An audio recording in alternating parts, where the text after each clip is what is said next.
this is Gerald Celente, and it's Thursday, May 20th, 2021.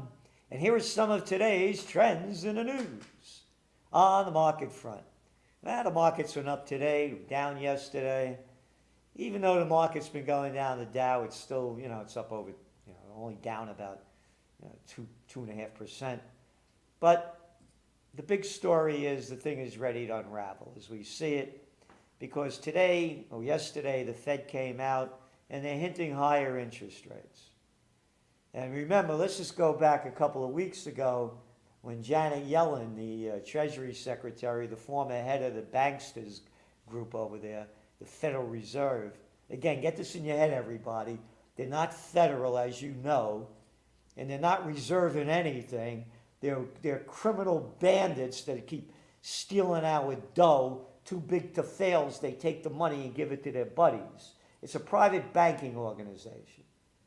And they're running the Treasury right in front of our eyes. Oh yeah, but she's a woman. Save it, don't want to hear it. And I'm not too sure about when I look at the pictures of Maron. You put her and Lola together and boy, you got some group between those two, yeah. Faccia bruta double time. Anyway, a couple of weeks ago, she was warning about inflation going up, and they shut it down. And we've been warning about now inflation in the Trends Journal for how long? Oh, only about 6 months, saying it was going to happen or more. And that it keeps building and building, and they're not going to know what to do to stop it because they're dumping in all this cheap money into the system and jacking it up. Phony money from a bunch of loan sharks. So, going back to the markets.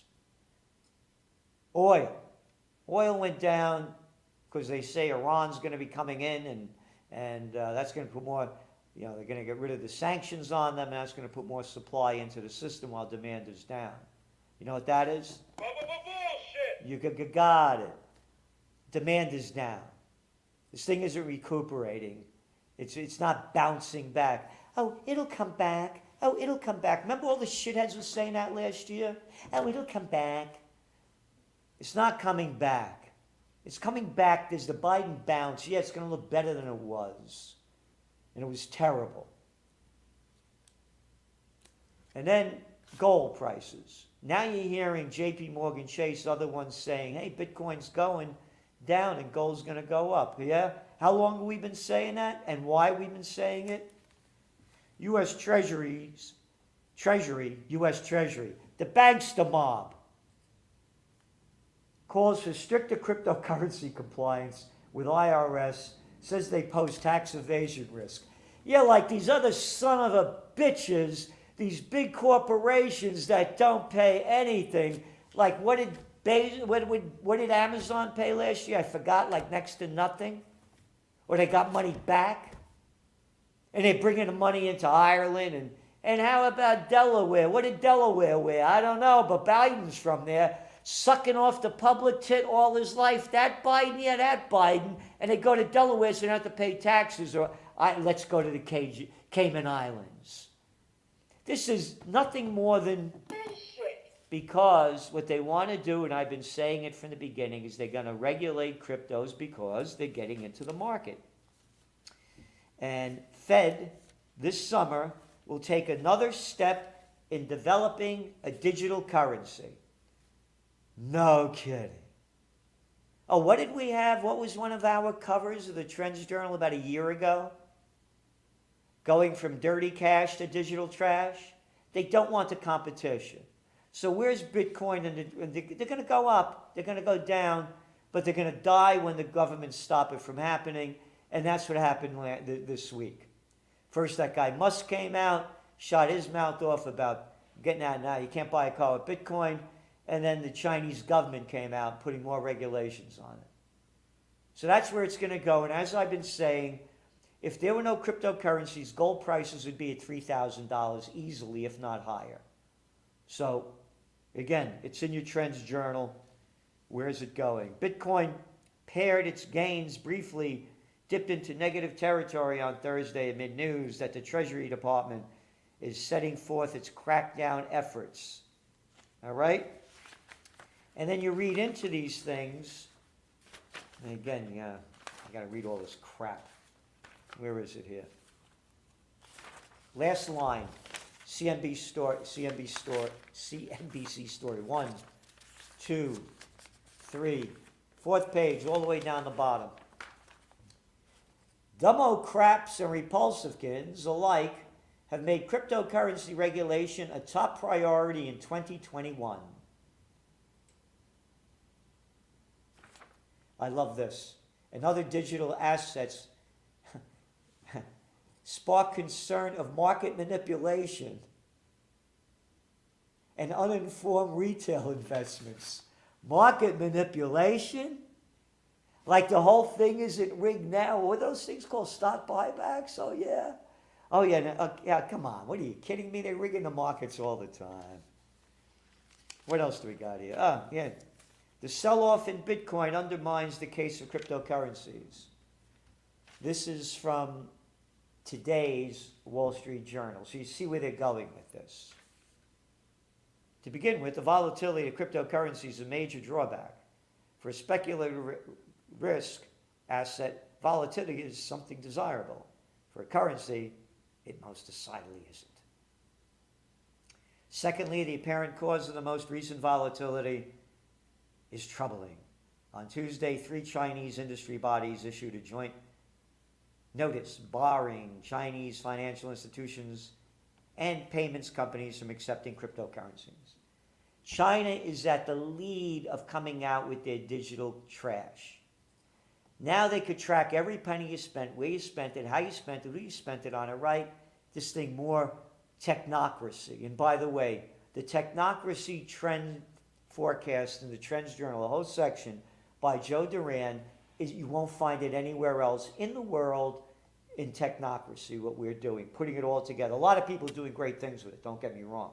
We're putting it all together and building the globalnomic picture of it. So it's not only technocracy, it's geopolitics, it's economics, it's environment, it's, you know, one trend after another. Oh yeah, yesterday, markets drop, Fed hints at policy review. And the policy review is, are they going to keep buying all those bonds? And are they going to raise interest rates? Clogged ports compound ships delays. I'm only mentioning this because there's a thing called inflation. Again, and that's what's going to drive interest rates up. When interest rates go up, this whole thing goes down. End of story, all right? Some data here. It normally takes 14 days to sail from Shanghai to Los Angeles. Today it takes 33 days, said Vincent Clear, Chief Executive of Ocean and Logistics at Denmark's AP Moller Maesrick. The sailing time is the same, but you spend twice the time waiting to unload at the San Pedro Bay. The cost of moving 40-foot sea containers from China to U.S. West Coast ports was quoted this week at $5,650, up 34.5% since the start of the year. You ready? 228% higher than the same period last year. So you see how we keep putting all the pieces together here. Inflation, interest rates, economy. Inflation, interest rates, the economy goes down. Gold, it's in your Trends Journal. Talking about speculative bullshit, SPAC sell-off bruises investors. Shares of special purpose acquisition companies and firms they have been taking public are tumbling, punishing individual investors, gamblers. These companies are making nothing in their SPACs. Anyway, I'm mentioning this again because of where it's going. And it's been one speculative market built on cheap money, and the cheap money scheme is going to end when interest rates go up. End of story. And Discovery CEO adds HBO, CNN to Empire. It's about this guy, David Zaslav, and how AT&T is retreating and is selling us to this media giant. And now Mr. Zaslav is set to add high-end scripted entertainment and news to his empire, with the addition of Warner Media's HBO, CNN, and Warner Brothers Studios, among other assets. Research analyst Michael Nathanson estimates the new company, you ready, will account for 29% of total TV viewing.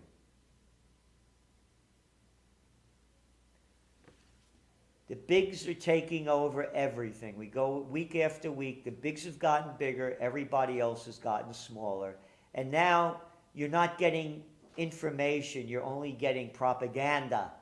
And if you don't believe me, this is what this guy Zaslav has to say. Where is it here? Mr. Zaslav also praised CNN, saying, you ready for this? You ready for this? It's real. It's total. He praised CNN, saying, you ready for this? Everyone wakes up and wants to know what's going on in the world, and nobody does it better than CNN. I've been glued to CNN for the last several months. Is this propaganda or stupidity? What imbecilic, stupid jerk would be glued to the Cartoon News Network for anything but bullshit? Yep. The Trends Journal. Look, what we're putting out, there's nothing like this. This last issue, 140 pages. This is a book. Of course, it's all broken up. You can read what you want. You know, there's tons of, loads of stories. And you're going to CNN? But again, another empire. This is the propaganda. Israel targets Hamas leaders as calls for ceasefire grow. This is from yesterday's New York Wall Street Journal, excuse me. Israel said it was focused on targeting killings of Hamas leaders in the Gaza Strip as it tried to quell the militant group's operations there. They're militants. Anybody that fights back is a militant. You're in Iraq, United States, and the other murderous countries come in. The people that want to fight him and get him out, they're militants. Israel comes in and steals land. Oh, no, God gave it. Moses came down with the Ten Commandments, said, this land is your land. This land is my land. It's not your land. And you try to stop them from stealing their land, which is in violation of international law. Hey, all you people that are sending me these emails, go screw yourself. They're against international law. I don't want to hear your bullshit. Oh, and there was a thing called the Balfour Agreement back in, 1919, when it was colonized by England, and Rothschilds did the deal to take the land and give it to the Zionists. And Zionism was invented what? About 1890 by Herzl? Invented. So they're militants. After you steal their land, and again, there's a special report in this week's Trends Journal how this started. And it's not from conspiracy theories. We pull the articles from the mainstream media as this evolved, and we're quoting them. And you can see how I had forecast back in the Trends Journal for several weeks that Netanyahu was going to do this. When all else fails, they take you to war. And he couldn't form a government. End of story, how it started, where it went, and why it's at where it is now. Again, Israel and Hamas resist rising calls for ceasefire. Tel Aviv, the Biden administration and its Middle East allies stepped up pressure Wednesday on Israel and Palestinian militant group Hamas. They're a militant group when it's reported by the American media. When you read Al Jazeera or the other media, they don't call it militant group. Israel and Hamas agreed Gaza ceasefire after 11 days of fighting. Israel and Hamas have announced a ceasefire after 11 days of fighting, which 232 Palestinians in Gaza and 12 people in Israel have been killed.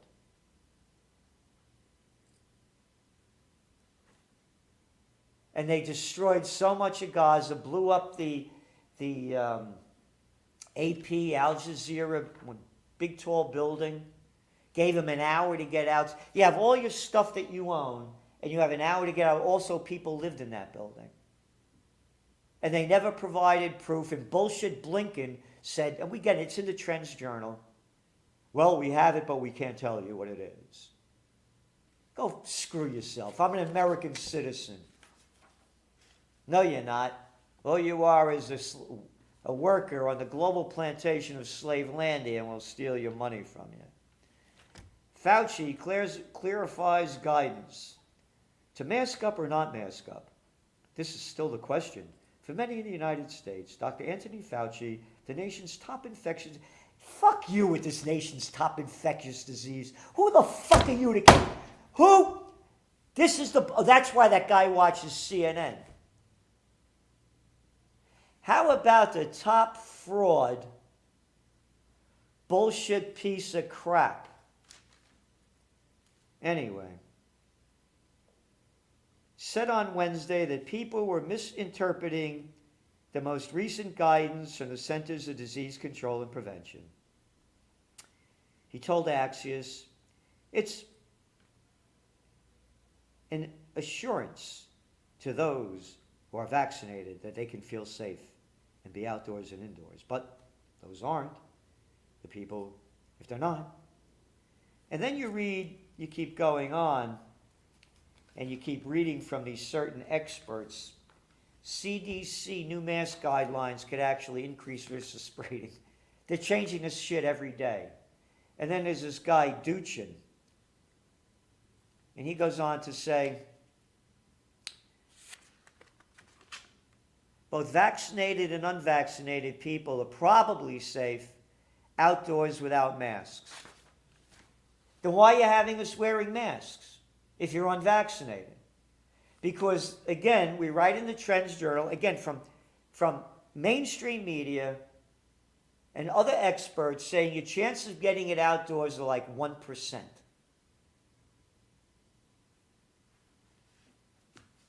Vaccinated, but keeping mask on, maybe for good. Big story in the toilet paper record. Mask on for good, and they're quoting these people. I'm in no hurry. Why should I be in a hurry? George Jones, a retired mail carrier, said. Whenever Joe Glickman heads out to the groceries, he places his N95 mask over his face. Then they write on here, all right, this is what we do. We find out the truth. We try to, when they come out with it, in the facts. So outline. This is, I got to read all this crap and outline this stuff. Public health data shows that masking and social distancing have most likely had far-reaching positive impacts. Most likely? How about scientific data proves? And then you go on to read this.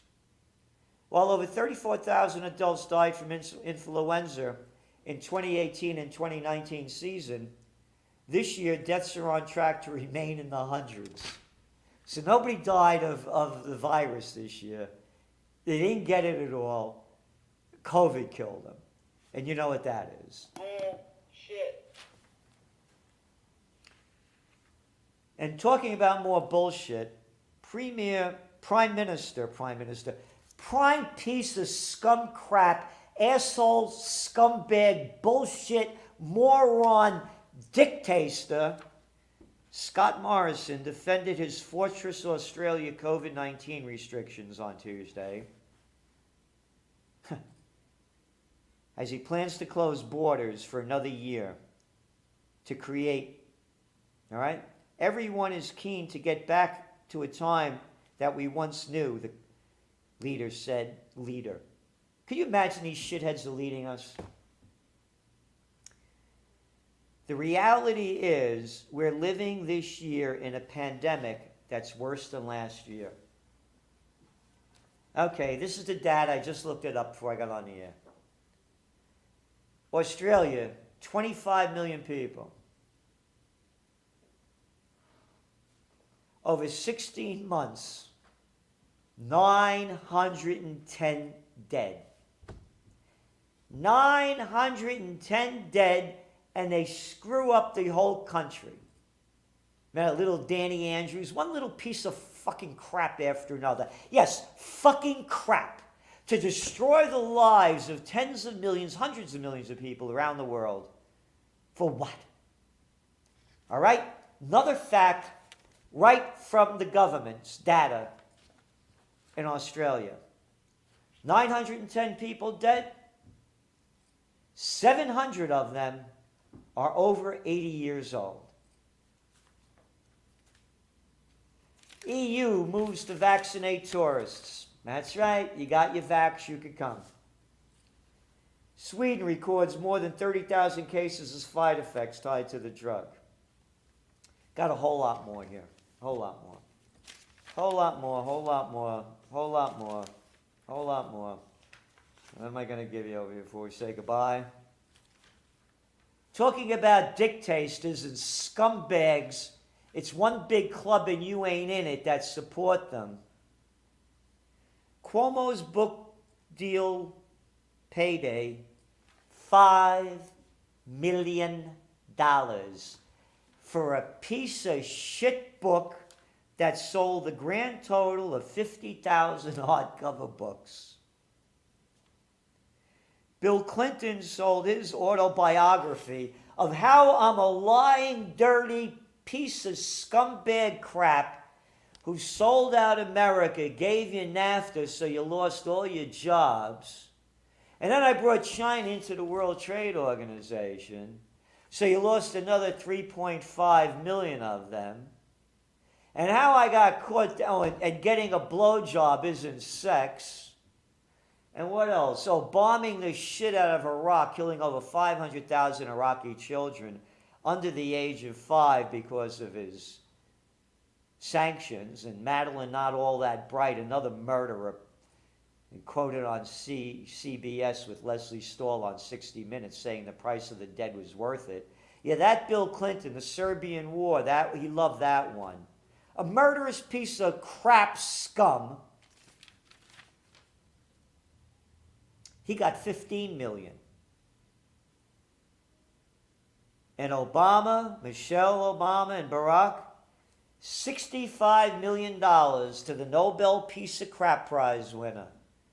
Quote, I'm really good at killing people in the book Double Down. Folks, how he kept folking us. Yeah. I want that guy Gaddafi out of there.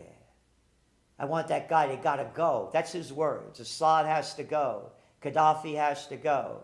I gotta go and you give me $65 million. It's one big club and you ain't in it. And then finally, we got a lot more. It'll be in your Trends Journal. Oh, so much more. COVID rewinds years of gains on poverty. Yep. They got the data here. You look at it. In Latin America, after 15 years of growth powered by commodity exports that lifted millions out of poverty, the economy contracted 7.4% in 2020. You ready? The worst downturn since 1821. The World Bank estimates that up to 150 million people will be pushed into extreme poverty as a result of the COVID crunch. Isn't that nice bullshit word, COVID crunch? How about as a result of scumbag pieces of crap that destroyed their countries by locking them down all over the world? But the rich got richer, $8 trillion more for the billionaires. Merger and acquisitions, we're writing about them every week in the Trends Journal. And what this means is poverty increases. Again, people aren't talking about this. Just to make it globalnomic connection. Spain seeks to block influx of migrants. Spain deployed its military to the Moroccan border, expelled nearly half of the thousands of migrants who jumped fences or swarmed onto Europe over 2 days. They're estimating 8,000. Poverty all over the world. You haven't seen anything yet. This thing's going to get very ugly. You better prepare for the future. And no magazine does it like the Trends Journal. There's no magazine like this in the world. Again, you look at them. 140 pages. Week after week, we're giving you every ounce that we have. And we're fighting to unite for freedom, peace, and justice. So don't forget, 9 days away, 9 days away. You should see the Crown Garden. Oh, people ask, how much is it going to cost? Nothing. Bring chairs, bring whatever you want. You know, we're going to, a lot of people, so you're going to take care of, you know, whatever. You just come. We're going to have music. Smokey Hormel, the cat that does the lead-in music. Well, you see the music he's put together. Top jazz cats from around the country. And other bands as well. And speakers. David Knight's going to be here. Mark Crispin Miller from NYU is going to be here. One after another. We have great speakers, great food, great entertainment, great time. Go to OccupyPeace.com, OccupyPeace.com, and come on over to Kingston, New York, on the four corners of freedom. It's party time. And guess what? You look at that guy Cuomo, you look at moron nipple rings Cuomo. 5 million, you think that guy could boogie or got an ounce of jive? Look how tight that square is. Moron Morrison over there. Godson, gruesome Newsom. Tight-ass little Macron, or maybe up-the-ass little Macron. Can't jive, no boogie. Come on over, it's free for freedom. We'll see you next week. Oh, a week from now. Anyway, 9 days from today. Kingston, New York. Thanks for tuning in. This is Gerald Celente, and that's some of today's trends in the news. The COVID-19 war has changed the world, but who's prepared? What's next? It's in your Trends Journal. Trends Journal subscribers are prepared. Subscribe to the Trends Journal. Read history before it happens. From the world leader in trend forecasting.